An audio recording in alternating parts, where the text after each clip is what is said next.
Welcome to J-Horror Oddities, a series dedicated to discovering all those hidden Japanese horror movies that no one seems to know about it. Now, my reason for doing this is very simple. Most people, when they think of J-Horror, they think of things like The Ring, The Grudge, Dark Water, Noroi, and Pulse. And while most of those titles are excellent, they aren't the only Japanese horror movies ever made.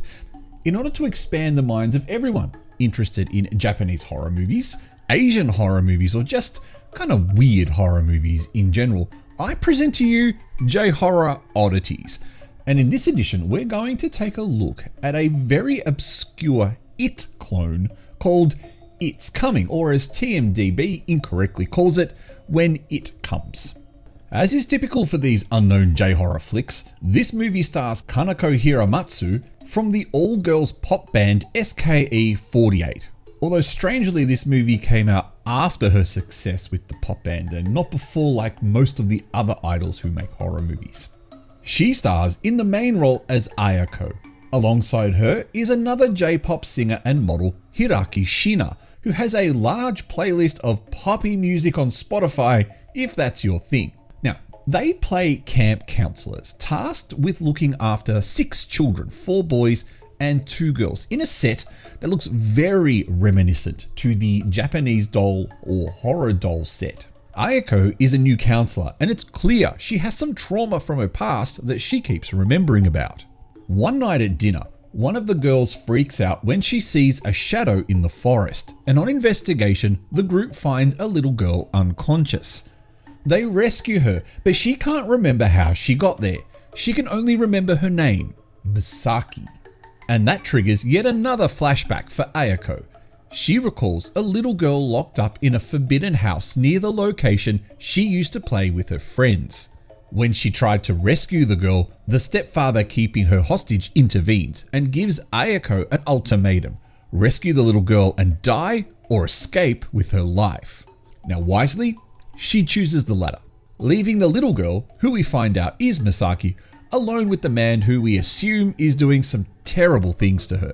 Now at the same time this is happening, the 4 boys in the group start freaking out about an incident that's occurred with them. One of their friends jumped out of a window to his death, and the boy's father has accused them of bullying. But a reenacted flashback clearly shows the boy jumping out of the window of his own accord. The boys are convinced the father is out in the woods stalking them, and with good reason, as he previously threatened to kill them no less than 15 times during the movie. And when one of the boys, Yuta, goes missing while taking a pee in the woods, the survivors start freaking out.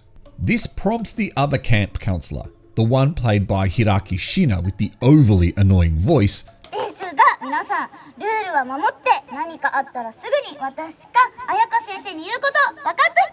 to seek help. Strangely, no one's mobile phone works, so she needs to travel down the mountain to make a call.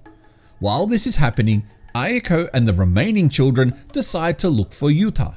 And in a moment of sheer horror movie stupidity, they decide to break up instead of staying together as a group, figuring they can cover more ground. One of the boys goes back to the cottage where Misaki is, and all of a sudden she turns creepy and he ends up dead. The same fate beguiles a few of the other children as they run into a mysterious clown. This isn't Pennywise, but, well, it doesn't actually have a name. We get a backstory though. This clown visits Misaki after the young Ayako escapes from the shed and doesn't help her. The clown promises Misaki that he will help her get revenge. Misaki's idea of revenge is to kill everyone. This includes her stepfather, Ayako, and the girls who play outside her window every day.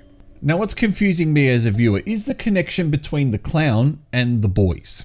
The boys freak out thinking that Misaki could be the sister of their friend who killed himself, but that doesn't make sense as that boy had a very caring, or appeared to be very caring, father, while Misaki appears to be fatherless, copying abuse at the hands of a stepfather.